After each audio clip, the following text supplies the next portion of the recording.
नमस्कार दर्शकों, खेल जगत कार्यक्रम में आप सभी का स्वागत है। दर्शकों, अगर कुश्ती का नाम लिया जाए तो गोरखपुर का नाम ज़रूर आता है, क्योंकि गोरखपुर से कई राष्ट्रीय और अंतर्राष्ट्रीय खिलाड़ियों ने भारत का नाम रोशन किया है। लेकिन इधर कई वर्षों से पूर्वांचल और यूपी से अंतर्राष्ट्रीय स्तर से खिलाड़ी नहीं निकल पा रहे हैं। आखिर क्या कारण है? इन्हीं सब बातों पर चर्चा करने के लिए आज हमारे साथ स्टूडियो में मौजूद हैं यश भारती और लक्ष्मण पुरस्कार से सम्मानित अंतर्राष्ट्रीय कुश्ती खिलाड़ी और भारतीय कुश्ती टीम के कोच चंद्र विजय सिंह जी। चंद्र विजय सिंह जी, आपका स्टूडियो में बहुत बहुत स्वागत है। चंद्र विजय सिंह, सबसे पहले मैं आपसे ये जानना चाहता हूँ कि आपका कुश्ती की तरफ रुझान कैसे हुआ? सबसे पहले तो दूरदर्शन के दर्शकों को मेरा नमस्कार। और मैं बताना चाहूँगा कि मैं गोरखपुर का मूल निवासी हूँ। बढ़लगंज के पास डेरवा मेरा गांव है।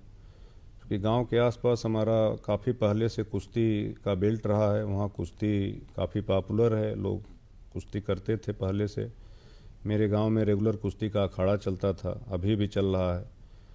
और परिवार में मेरे बाबा लगते थे, स्वर्गीय जयनारायण सिंह उस समय के बड़े पहलवान थे। हमारे पिताजी कैप्टन हरेंद्र सिंह आर्मी में कुश्ती के कोच थे, काफ़ी लंबे समय तक चीफ कोच रहे सर्विसेज के, इंडिया टीम के भी कोच थे। चाचा गिरजा शंकर सिंह, वो भी कुश्ती के खिलाड़ी थे, बीजी सेंटर रुड़की में कुश्ती के कोच रहे। तो चूँकि परिवार में जो माहौल था वो कुश्ती का ही था, तो देख करके मेरा झुकाव, मेरा रुझान कुश्ती की तरफ बचपन में ही हो गया। उस समय मैं गांव में प्राइमरी में कक्षा 5वीं में पढ़ रहा था। उसी समय गोरखपुर में वीर बहादुर सिंह स्पोर्ट्स कॉलेज एक संस्था खुली, जिसका फार्म निकला था। उसमें कुश्ती, वॉलीबॉल, जिम्नास्टिक 3 खेलों में दाखिला के लिए पिताजी ने मेरे लिए भी फार्म लाया। मैंने मंडल स्तर पे कुश्ती में ट्रायल दिया। पिताजी भी चाहते थे कि आप कुश्ती की तरफ जाएं? जी बिल्कुल। चूँकि वो नहीं चाहते तो फिर मुझे इतना पता भी नहीं था उस समय, बचपन में इतनी नॉलेज नहीं होती है कि हमको करना क्या है। तो अभिभावक ही वहाँ पे गाइड करते हैं। तो मैंने यहाँ ट्रायल दिया अपना मंडलीय स्तर पे, फिर प्रदेशी ट्रायल लखनऊ स्पोर्ट्स कॉलेज में हुआ। मेरा दाखिला 89 में स्पोर्ट्स कॉलेज में हो गया गोरखपुर में। तो 89 से लेके 94 तक मैंने कक्षा 6 से और 10वीं तक की अपनी पढ़ाई और कुश्ती की जो बेसिक ट्रेनिंग है वो मैंने उस समय अर्जुन प्रसाद यादव जी जो कोच थे कुश्ती के, उनकी देख रेख में की। 10वीं पास करने के बाद 94 में मेरठ में स्पोर्ट हॉस्टल है कुश्ती का, उसके लिए ट्रायल हुआ बरेली में। मैंने उसका ट्रायल दिया, उसमें मेरा सिलेक्शन हुआ। और 94 से लेकर के 99 तक फिर मैं मेरठ स्पोर्ट हॉस्टल में पढ़ाई भी वहीं की और अपनी जो कुश्ती की जो बारीकियाँ थी वो सब मैंने मेरठ हॉस्टल में सीखी। और मेरा जो भी नेशनल इंटरनेशनल जो भी उपलब्धियां हैं, जो भी अचीवमेंट आया, वो मेरठ स्पोर्ट हॉस्टल में जाने के बाद ही मेरी शुरुआत हुई। उस समय वर्तमान में कोच थे राजेश जी थे, कुछ समय तक रहे। फिर चंद्रमौली पांडे जी उस समय मेरठ हॉस्टल में कोच आए, जिनकी देख रेख में मैंने नेशनल इंटरनेशनल जो भी हमारा अचीवमेंट रहा वहाँ से किया।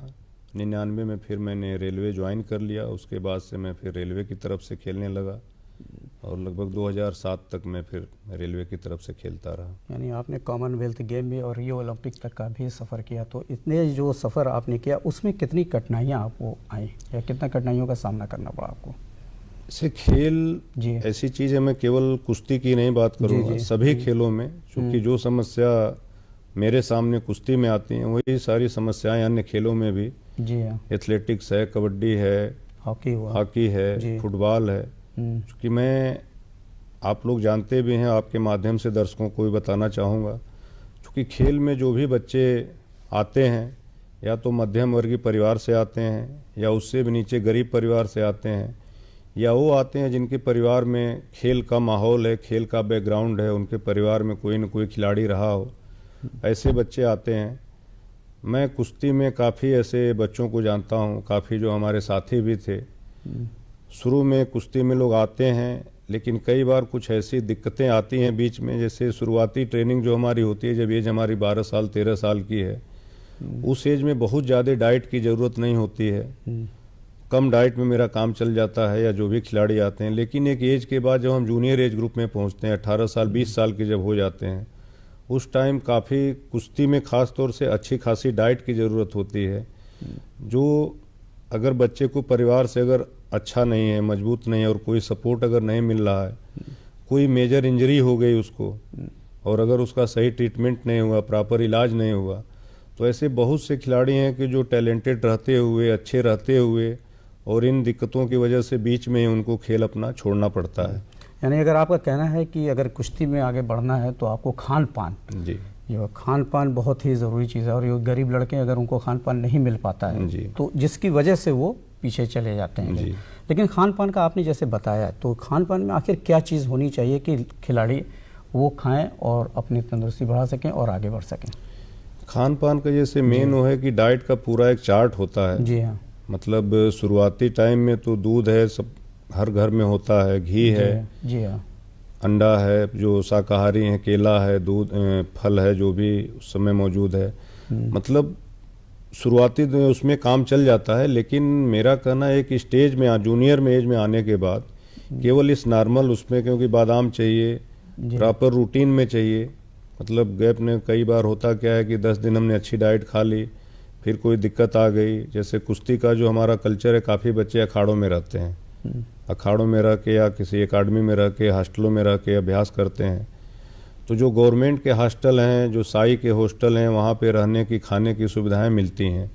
लेकिन जो प्राइवेट अखाड़े हैं, वहाँ पे बच्चे जो रहते हैं खुद ही अपना राशन लाते हैं, अपने बनाते हैं, अपने खाते हैं। तो कई बार ये दिक्कतें आती हैं कि 10 दिन 15 दिन खूब अच्छी डाइट खाई, बीच में घर से पैसा नहीं पहुंचा टाइम से, मनी ऑर्डर नहीं आया, तो कई बार थोड़ा सा 2 दिन 4 दिन बीच में फिर वो रुकावट आती है।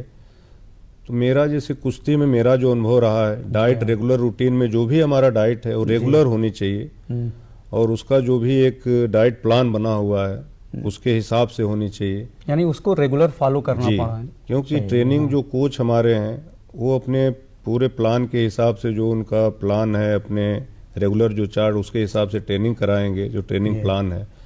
और अगर अच्छी ट्रेनिंग करने के बाद अगर अच्छी डाइट हम नहीं लेते हैं तो फिर उसका नुकसान भी होता है, क्योंकि ट्रेनिंग अगर अच्छी कर रहे हैं तो डाइट भी अच्छी चाहिए। डाइट अगर अच्छी नहीं मिल रही है तो उसका असर हमारे परफॉर्मेंस पे होता है, इंजरी होती है, चोट लग गई, मेजर इंजरी हो गई तो महीना 2 महीने की ट्रेनिंग हमारी प्रभावित होती है। तो जितनी ज़रूरी ट्रेनिंग है, ट्रेनिंग के साथ साथ उतनी ही ज़रूरत डाइट की भी होती है। चंद्रविजय सिंह, अब तो कुश्ती एडवांस हो चुकी है। पहले कुश्ती क्या होती थी, मिट्टी में खेली जाती थी। हर गांव में देखा जाए तो दंगल हुआ करते थे और मिट्टी में लोग खेलते थे, लेकिन शहर में मिट्टी मिल नहीं पाई। तो अब की कुश्ती और पिछली जो कुश्ती में, उसमें आप कितना फ़र्क महसूस करते हैं? मैंने जो महसूस किया, पहले जो कुश्तियाँ होती थी, चूँकि मिट्टी में, गांव की जो परंपरागत कुश्ती है वो मिट्टी में ही खेली जाती थी। अभी भी मिट्टी में कुश्ती होती है गांव में, जो भी दंगल होते हैं। जी हाँ। लेकिन इंटरनेशनल लेवल पे जो कुश्ती है वो मैट पे होने लगी। जो भी अंतर्राष्ट्रीय लेवल पे एशियन चैंपियनशिप हो, वर्ल्ड चैंपियनशिप हो, ओलंपिक गेम्स हो, वो सारे मैट पे होने लगे। यहाँ भी हमारे जो जिला लेवल से मैट पे कुश्ती आ गई, जिला है, स्टेट है, नेशनल चैंपियनशिप है। पहले क्या था कि पहले ओवरऑल पूरे देश में मैट काफ़ी कम थे। जो बड़े बड़े सेंटर होते थे वहीं पे मैट की सुविधा थी। हर जगह मिट्टी के अखाड़े थे, वो चाहे गांव में हो या शहर में भी मिट्टी के अखाड़े होते थे। उसको स्पेशल बनाया जाता था। जी, जैसे गोरखपुर में चूंकि काफी पुराना अखाड़ा, यहाँ पे कालीबाड़ी अखाड़ा है, पक्की बाग है, कृष्णा नगर व्यायामशाला है, रेलवे अखाड़ा है। जी। लेकिन होता क्या था कि सभी जगह मिट्टी की ही सुविधा थी, सारे लोग मिट्टी में करते थे, तो उस समय परफॉर्मेंस पे बहुत ज्यादा असर नहीं पड़ता था। कि नेशनल में हम आते थे तो सारे लोग वहाँ मैट पे आते थे। अभी क्या हो गया, आज की जो कुश्ती है वो मैट पे हो गई है। जो बच्चे जहाँ मैट की सुविधा है वो अपनी शुरुआत ही मैट से करते हैं।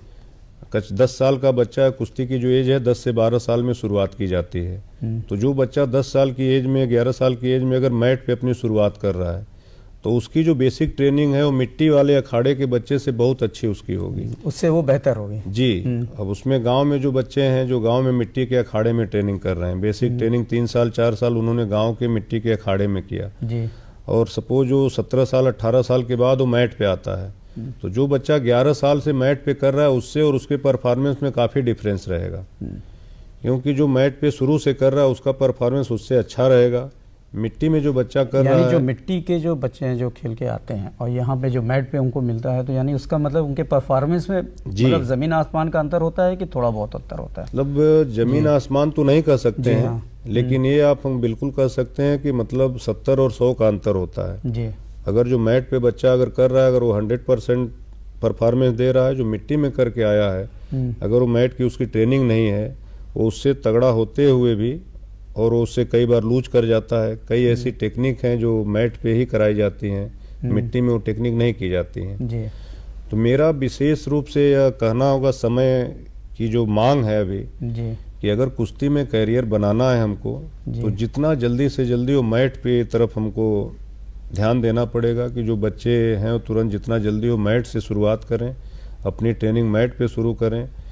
जैसे नहीं, क्योंकि अक्सर टैलेंट जो है मैंने देखा है कि वो गांव से ही निकलते हैं, वो अखाड़े से ही निकलकर वो आते हैं और शहर की तरफ है। लेकिन शहर के लड़के क्या है ना कि वो उनको ना मिट्टी है ना मैट है, कहीं उनको जगह भी नहीं मिल पाती है और स्कूल लेवल पे कुश्ती करीब करीब ख़त्म सी ही हो चुकी है। वही मैं आपको बताना चाहूँगा कि कुश्ती अगर आप 50 साल पीछे जाएंगे, 20 साल पीछे जाएंगे, या आज की डेट में भी अगर देखेंगे, तो आज की डेट में कुश्ती में जितने खिलाड़ी आपको मिलेंगे, चाहे सुशील कुमार हों, योगेश्वर दत्त हों, नरसिंह यादव हों, जो भी मेडलिस्ट खिलाड़ी हैं वो सभी गांव से ही आते हैं। क्योंकि गांव में मैट की सुविधा नहीं है, मिट्टी के अखाड़े में ट्रेनिंग शुरू करते हैं, लेकिन एक स्टेज पे आने के बाद उनको फिर मैट की सुविधा के लिए शहर में आना पड़ता है। क्योंकि दिल्ली में जो भी बड़े स्टेडियम हैं, बड़ी एकेडमी है, वहाँ पे मैट है, लेकिन दिल्ली के आसपास जो दूर दराज गाँव में पहले मैट की सुविधाएं नहीं होती थी।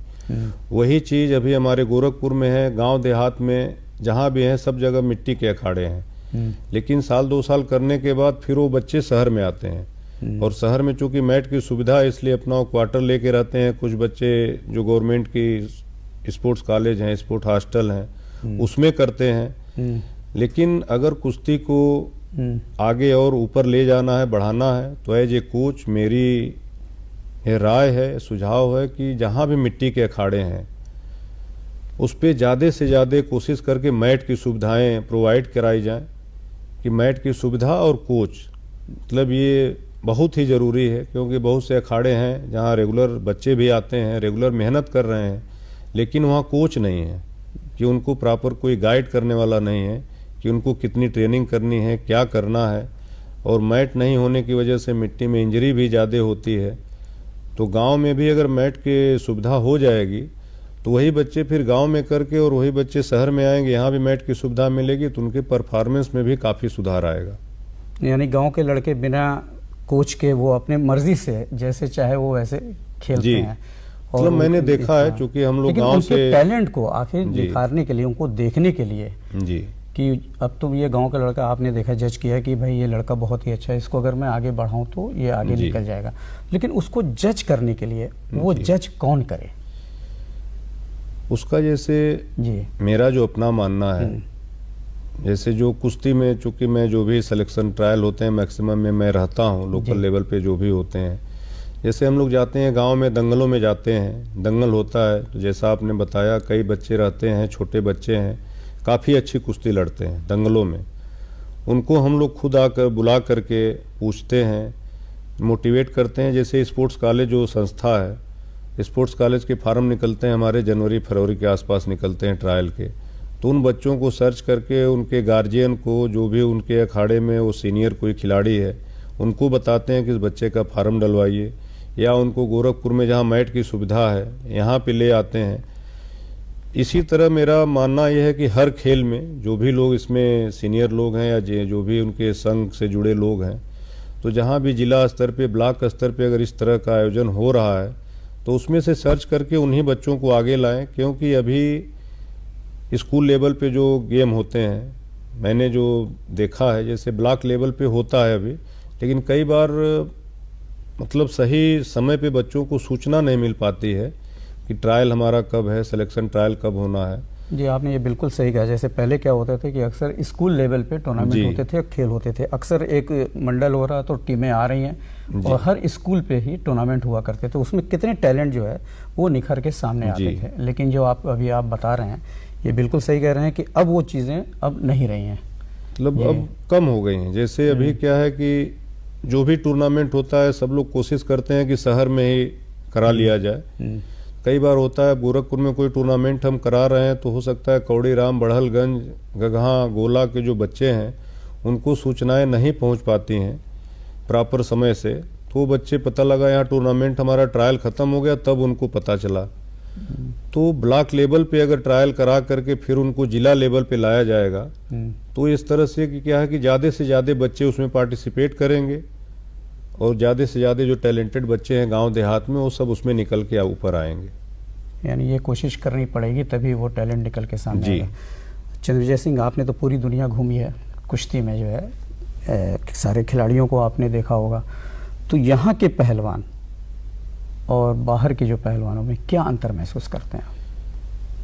यहाँ पे जैसे मैंने अभी मैट और मिट्टी की जो बात करी, कि जो इंटरनेशनल लेवल पर अगर ले आप जब भी जाएंगे इधर विगत 5-6 वर्षों में, तो कुश्ती आज के टाइम में हमारी कुश्ती वर्ल्ड लेवल पे चली गई है।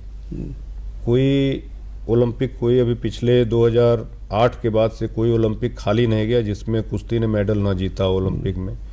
वर्ल्ड चैंपियनशिप में, हर वर्ल्ड चैंपियनशिप में हमारे मेडल आ रहे हैं।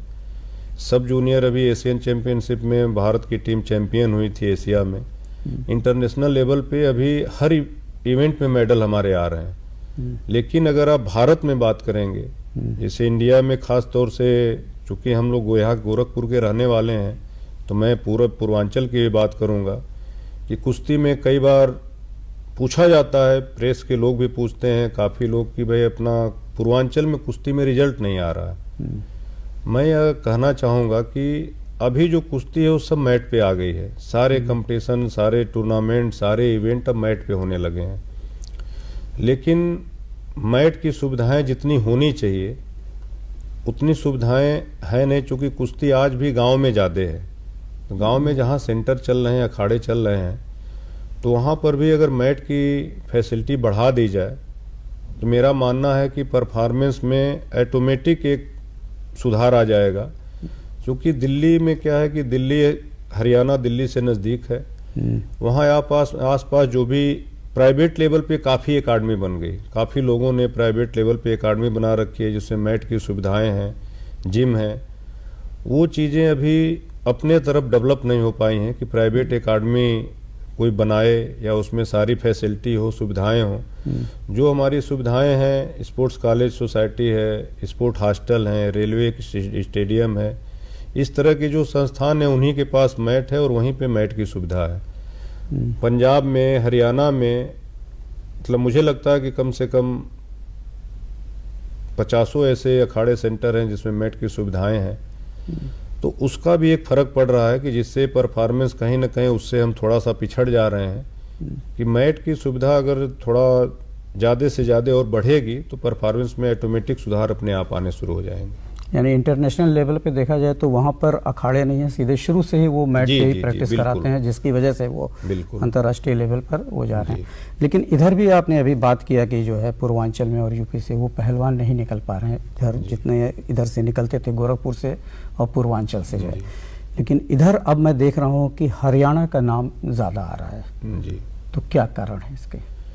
मैंने वही चीज़ जो भी आपसे इसके पहले भी मैंने बताया था, वहाँ चूँकि गवर्नमेंट की जो भी संस्थान है उसके अलावा प्राइवेट एकेडमी काफ़ी सारी हैं। 50 प्राइवेट एकेडमी, कुश्ती की एकेडमी खुल गई हैं हरियाणा में। जी। जहाँ पे मतलब सैकड़ों बच्चे अभ्यास कर रहे हैं। चूँकि संख्या ज़्यादा है, शुरू से बचपन से अगर वो बेसिक ट्रेनिंग है मैट से उनकी शुरू हो रही है, प्रॉपर कोच है वहाँ पे। संख्या ज़्यादा होने से वो टैलेंट भी निकल के सामने आता है। बिल्कुल, कंपटीशन भी बढ़ रहा है, टैलेंट भी निकल के आ रहे हैं। अपने यहाँ एक जो मुझे जो दिक्कत या कमी समझ लिए लगती है कि जो बेसिक ट्रेनिंग हमारी है, बेसिक ट्रेनिंग प्रॉपर सही ढंग से नहीं हो पाती है। क्योंकि ज़्यादातर बच्चे सब गांव में करते हैं। गांव में जो बच्चे कुश्ती में आ रहे हैं, सबकी आर्थिक स्थिति ऐसी नहीं है कि वो दिल्ली, हरियाणा या बाहर कहीं भेज करके बच्चे को, क्योंकि बाहर भेजने का मतलब 20 से 25 हज़ार रुपया महीना रहने का, खाने का आपको देना पड़ता है। और गाँव में मैट की वो सुविधाएं नहीं है, प्रॉपर कोच नहीं है जो प्रॉपर बेसिक ट्रेनिंग जो कुश्ती की होती है उसको सही ढंग से करा सकें। तो अगर ये मैट की सुविधाएं बढ़ेंगी, कोच की सुविधा अगर बढ़ती है, तो पूर्वांचल, चूँकि कुश्ती में काफ़ी पहले से पूर्वांचल का कुश्ती में बड़ा नाम रहा है, बड़े खिलाड़ी रहे हैं यहाँ से। पूर्वांचल का तो बहुत योगदान रहा है कुश्ती में जी। लेकिन अगर आप 25 साल 30 साल पीछे जाएंगे तो उस समय पूरे भारत की जो कुश्ती की जो भी व्यवस्थाएं थी लगभग एक बराबर सभी के यहाँ थी।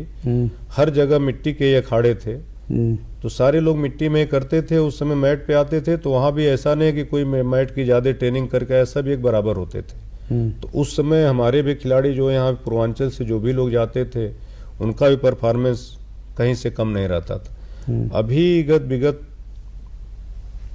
टाइम जो भी अभी पीछे गया है जी, तो उधर चूंकि मैट की सुविधाएं बढ़ती गई, ट्रेनिंग सेंटर बढ़ गए, कोच की संख्याएं बढ़ गई, लेकिन उनके परिप्रेक्ष्य में, उनके कंपैरिजन में पूरब में वो चीजें अभी कम रह गई। जैसे मैट की सुविधाएं उतनी नहीं हो पाई, कोच उतने ज्यादा नहीं हो पाए। छोटे छोटे सेंटर हैं गांव देहात में, वहां पे अभी कोच नहीं प्रॉपर हो पाए, तो जिससे प्रॉपर ट्रेनिंग नहीं होने से भी परफॉर्मेंस डाउन हो रहा है।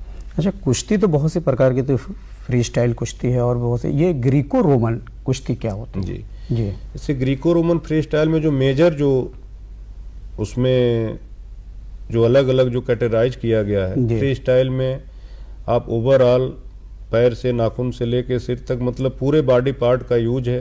कोई भी पैर पकड़ के भी आप कोई टेक्निक अप्लाई कर सकते हैं।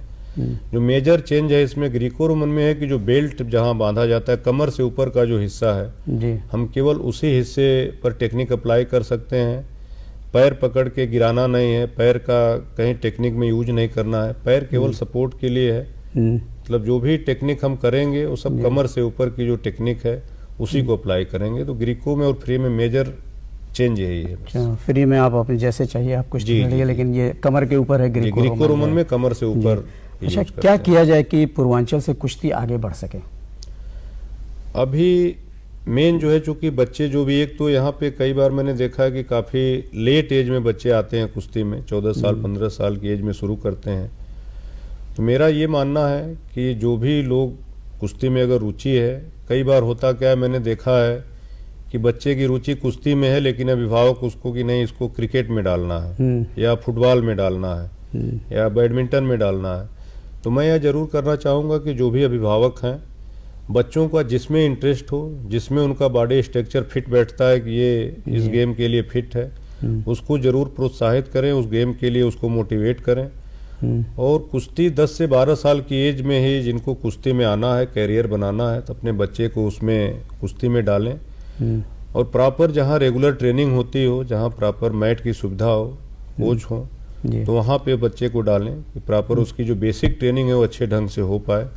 अगर बेसिक ट्रेनिंग अच्छी हो गई तो फिर वो बच्चा आगे जब जूनियर एज में जाएगा तो धीरे धीरे अपने आप उसका रिजल्ट आने लगता है। यानी आपका कहना है कि उसको शुरू से 10 साल के एज, एक मिनिमम एज क्या होनी चाहिए आखिर? 10 से 12 साल। 10 से 12 साल के एज में, उस एज में बच्चे को कुश्ती के लमसम सभी गेमों का यही है। जिम्नास्टिक में और कम है, जिम्नास्टिक में 7 साल 8 साल में बच्चों को डाल दिया जाता है जी, लेकिन बाकी गेम में कुश्ती, एथलेटिक जो भी गेम है तो मैक्सिमम एज यही है 10 से 12 साल की एज में। क्या कुश्ती खिलाड़ी के लिए बच्चों का तंदुरुस्त होना बहुत ज़रूरी है? क्या वो मोटा तगड़ा हो तभी कुश्ती खिलाड़ी में जाए वो? नहीं, ऐसा नहीं है, क्योंकि फिजिकल फिटनेस तो मायने रखती है, लेकिन ये जरूरी नहीं कि बहुत मोटा है तभी वो कुश्ती में ही डाला जाएगा। चूँकि हर गेम के लिए अपना एक फिटनेस का एक है मानक है। जैसे बच्चा है अगर फिजिकली फिट है, उसके बोन का साइज मोटा है, तो यह जो पावर गेम है, कुश्ती है, वेट लिफ्टिंग है, बॉक्सिंग है, ऐसे खेलों में उनको डाला जाता है। लेकिन बहुत मोटा होना, चूँकि कुश्ती में मोटा से नहीं मतलब है, जो बोन का साइज का होता है, बोन की साइज की मोटाई होती है। बोन अगर जिसका मोटा है तो वो कुश्ती में उसके ज़्यादा सक्सेस के चांस होते हैं। कई बार होता है कि जैसे काफ़ी लंबी हाइट है, अभी एक बच्चा मेरे पास आया तो उसकी हाइट है करीब 6.5 फीट से ऊपर, और जो उसका फिजिक है, फिजिक के हिसाब से वो बास्केटबॉल वॉलीबॉल के लिए बहुत फिट है। मैंने उसको सजेस्ट किया कि भाई आप कुश्ती के लिए अभी इतना फिट हो, कुश्ती से ज़्यादा रिजल्ट आपका अच्छा वॉलीबॉल बास्केटबॉल में आ सकता है। तो इसी तरह हर गेम की अपनी अपनी एक क्राइटेरिया है, लेकिन जो सीनियर कोच हैं वो बच्चे की फिजिक देख करके, अगर हेल्दी है, मोटा है, तो ये भी नहीं है कि कुश्ती नहीं खेल सकता है। काफ़ी मोटे हेल्दी बच्चे भी जो ट्रेनिंग करते हैं, मेहनत करेंगे तो अपने आप वो फिजिकली फिट हो जाते हैं। दर्शकों, मुझे पूरी उम्मीद है कि इस चर्चा से जो चंद्रविजय सिंह जी ने कुश्ती के बारे में जानकारी दी, आप लोगों को ज़रूर फ़ायदा पहुंचेगा और ख़ास करके युवा पीढ़ियों कुश्ती की तरफ उनका रुझान बढ़ेगा। चंद्रविजय सिंह जी, आप स्टूडियो में आए, इसके लिए आपका बहुत बहुत धन्यवाद। धन्यवाद।